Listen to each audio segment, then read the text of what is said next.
बकरे की बलि क्यों दी जाती है? दोस्तों, बलि के बारे में तो आप अच्छे से जानते ही होंगे। हिंदू धर्म हो या कोई और धर्म, इन सब के अंदर दोस्तों बकरे की बलि और अन्य जानवरों की बलि दी जाती है। और कई बार तो इंसान की बलि देने की भी बातें सुनने को हमें मिलती हैं। बहुत से लोगों को आज भी यह समझ में नहीं आता है कि हम बलि क्यों देते हैं। अगर हम बलि देने के असली रहस्य को जान पाएंगे तो हमारी आंखों से पर्दा उठ जाएगा। कुछ लोगों को लगता है कि बलि देना एक फालतू चीज़ है, किसी जानवर की बलि देना एक अंधविश्वास है। तो दोस्तों, आपके ज्ञान के लिए बता दें कि धार्मिक जानकार लोग यह मानते हैं कि बलि देने से वास्तव में कुछ होता है। नमस्कार दोस्तों, और स्वागत है आप सभी का हमारे चैनल द दैविक गुरु पर। दोस्तों, ऐसे बहुत से लोग हैं जिनको यह लगता है कि हिंदू धर्म के अंदर बकरे की बलि देना या किसी अन्य जानवर की बलि देना लिखा गया है, लेकिन बात सच यह नहीं है। हिंदू धर्म के सबसे पौराणिक ग्रंथ वेदों के अंदर पशु बलि देना पाप बताया गया है। हिंदू धर्म के अंदर कुछ ऐसे देवी देवता हैं जिनको बलि चढ़ाई जाती है। वैसे अगर हम हिंदू धर्म के सबसे पौराणिक ग्रंथ वेद, उपनिषद और गीता की बात करें तो बलि देना पाप बताया गया है। और इस संबंध में हमें देखने को मिलता है मानो गोशु, मानो असुवेशु रिरीशा। दोस्तों, ये ऋग्वेद में हमें मंत्र देखने को मिलता है। दोस्तों, वेदों के अंदर या हिंदू धर्म के अंदर बलि को निषेध किया गया है, लेकिन आपको बता दें कि उसके बाद भी बहुत से लोग बलि को हिंदू धर्म से जोड़कर ही देखते हैं। दोस्तों, आपको बता दें कि हिंदू धर्म की किसी ने भी सही व्याख्या नहीं की है। अगर आप श्रीमद् भगवत गीता पढ़ना चाहेंगे तो वह भी आपको ओरिजिनल नहीं मिलेगी, मतलब सच आपके सामने ही नहीं आने दिया जाएगा। आप गीता पढ़ सकते हैं, आपको पशु बलि देने की आज्ञा कहीं पर भी नहीं दी गई होगी।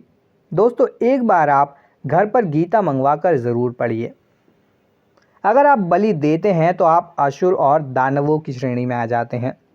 दोस्तों, वेद सबसे प्राचीन हैं और इनकी सत्यता दूसरे ग्रंथों की तुलना में सबसे अधिक है। इस वजह से इनके अंदर यह माना गया है कि अगर आप बलि देते हैं, मतलब आप बकरे की बलि देते हैं या किसी भी प्रकार की बलि देते हैं, तो इनके अनुसार आप घोर पापी माने जाते हैं और मृत्यु के बाद दोस्तों ऐसे व्यक्ति को नरक में सजा भोगनी पड़ती है। दोस्तों, आप जानते हैं कि बलि क्यों दी जाती है? इस प्रश्न के दोस्तों अनेक उत्तर हैं और हम आपको इसके कई उत्तर बताने का प्रयास भी करेंगे। एक तरफ दोस्तों वेद कहते हैं कि बलि देना गलत है, वहीं दूसरी तरफ हिंदू धर्म में कई धार्मिक किताबें कहती हैं कि बलि देना सही है। कई किताबों के अंदर देवताओं को बलि देने के बारे में लिखा गया है और हम जो बलि देते हैं उसे अपने बनाए देवताओं को ही देते हैं। क्या आपने कभी इस बात पर गौर किया है कि वेदों के अंदर क्या लिखा है? वेदों के अंदर यह लिखा है कि ईश्वर ना तो ईश्वर है और ना ही भगवान, ना ही देवी, ना ही देवता, ना ही ब्रह्मा, विष्णु और महेश, यानी कि उसका कोई पिता नहीं है। वह अजर अमर है। कहने का अर्थ है दोस्तों कि ईश्वर को किसी भी चीज़ की आवश्यकता नहीं है। उसे ना ही बलि की आवश्यकता है और ना ही पूजा की, क्योंकि वह सर्वव्यापक है और निराकार है। हम जो बलि देते हैं वह देवताओं को देते हैं। दोस्तों, बकरे की बलि देने का सबसे बड़ा कारण यह है कि ऐसा करके आप देवताओं को खुश करते हैं। बलि देने से देवता प्रसन्न हो जाते हैं। आप जिस देवता को पूजते हैं, अगर वह बलि स्वीकार कर लेता है तो आप उन्हें बलि देकर कृपा प्राप्त कर सकते हैं।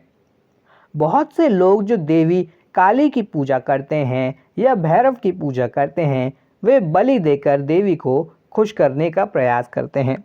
ऐसा करने से वे देवी की कृपा अपने ऊपर बनाए रखते हैं। कुछ लोग देवताओं से कुछ मांगते हैं और यह बोलते हैं कि यदि उनकी मनोकामना पूर्ण हो जाती है तो वे बदले में बकरे की बलि देंगे, और जब उनकी मनोकामना पूर्ण हो जाती है तो फिर वे बदले में बकरे की बलि भी चढ़ाते हैं।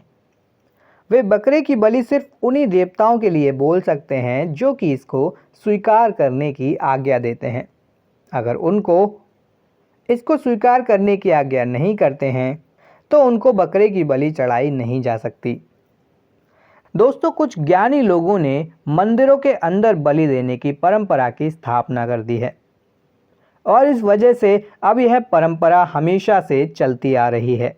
लोग जब दूसरे लोगों को बलि देते हुए देखते हैं और इस विषय के बारे में जानते हैं तो फिर वे भी खुद अपने कर्मों को सिद्ध करने के लिए किसी भी जानवर की बलि देने के बारे में सोचने लगते हैं। इस तरह से एक दूसरे की देखा देखी के अंदर यह सब चलता रहता है और अब तो यह एक परंपरा बन चुकी है। इस वजह से लोग इसके अंदर बढ़ चढ़कर हिस्सा लेते हैं। कई बड़े उत्सवों में तो हजारों की तादाद में जानवरों की बलि दी जाती है।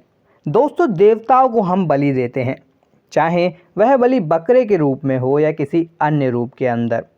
अगर आप देवताओं के मंदिर पर नारियल चढ़ाते हैं तो वह भी एक बलि ही होती है। मतलब उस नारियल की ऊर्जा को देवता को सौंप दिया जाता है और उस ऊर्जा का प्रयोग देवता अपनी ताकत को बढ़ाने के लिए करते हैं। दोस्तों, बहुत से लोग अपने देवताओं की ताकत बढ़ाने और उनको और अधिक शक्ति प्रदान करने के लिए बलि देते हैं। मुख्य रूप से जो बलि देने का मकसद होता है, बस यही वह वजह है जिसकी वजह से दोस्तों देवताओं को बलि पसंद होती है। अब सवाल यह उठता है, क्या ईश्वर को बलि की आवश्यकता है?